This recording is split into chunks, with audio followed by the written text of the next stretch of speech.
लेंडी धरण आहे त्याच्या प्रभाव क्षेत्रामध्ये आणि लातूरच्या उदगीर तालुका आणि बिदर जिल्ह्यामध्ये कर्नाटकच्या काल अतिवृष्टी झाली. विशेषतः जे मुक्रमाबाद मंडळ आहे त्याच्यामध्ये 206 mm पाऊस झाला आणि त्यामुळं जो लेंडीचे प्रभाव क्षेत्र असलेले जे गाव आहेत त्याच्यामध्ये मोठ्या प्रमाणावर पाणी घुसलं होतं. त्यामध्ये मेजरली अफेक्टेड जे गाव होते त्यामध्ये रावणगाव, हसनाळ, भिंगोली होतं आणि त्यानंतर भासवाडी होतं. यामध्ये 225 नागरिक रावणगावमध्ये अडकले होते. हसनाळमध्ये 8 नागरिक एका बुरुजावर त्यांनी आश्रय घेतला होता. मशिदीवर रावणगावमध्ये 4 लोक अडकले होते.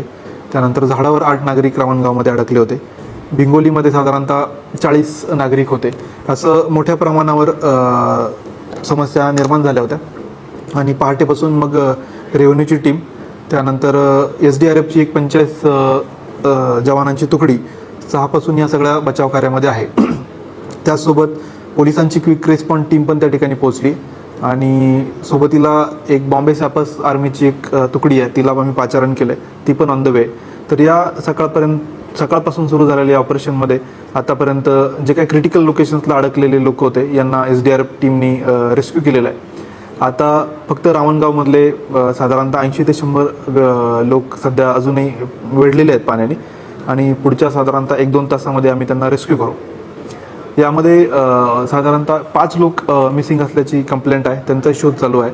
त्याचसोबत जनावर जे कॅटल आणि बकऱ्या आहेत त्यांचाही मोठ्या प्रमाणावर लॉस झालेला आहे अशी माहिती समोर आलेली आहे.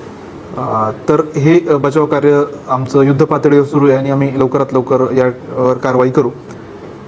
दुसरीकडं आपल्याकडं आता विष्णुपुरी डॅम आहे, त्यामध्ये कॅचमेंटमधला पाऊस आणि विसर्ग दोन्ही पण वाढलेला आहे. विशेषतः आपले जे वरच्या भागातले जे धरणं आहेत, सिद्धेश्वर आहे, येलदरी आहेत, हे पण भरलेले आणि तिथला विसर्ग पण वाढलेला आहे. त्यामुळे पर्यायाने आपण ऑलरेडी विष्णुपुरीचे 8 गेट ओपन केलेले आहेत. 94,000 इतका विसर्ग आहे, तर तो पण आपल्याला इमिडिएटली वाढवावा लागणार आहे.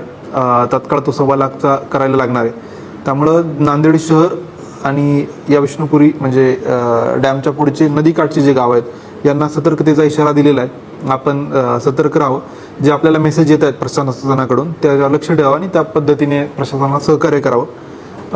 कुठल्याही अत्यंत महत्त्वाच्या कामाशिवाय घराबाहेर पडू नये, हा सगळ्यांना माझं आव्हान आहे. यासोबतच एक अजून आव्हान मी करू इच्छितो की आता जे काही पुराचं पाणी पाहायला अनेक लोक गर्दी करतात किंवा त्यामध्ये अतिउत्साहामध्ये सेल्फी काढतात. सहस्रकुंडमध्ये पण फार मोठ्या प्रमाणावर लोकांची गर्दी होती. तर माझी विनंती की आपण कुठलाही धोका न पत्करता अशा पुराच्या ठिकाणी जाऊ नये. अतिउत्साहाने सेल्फी वगैरे काढणे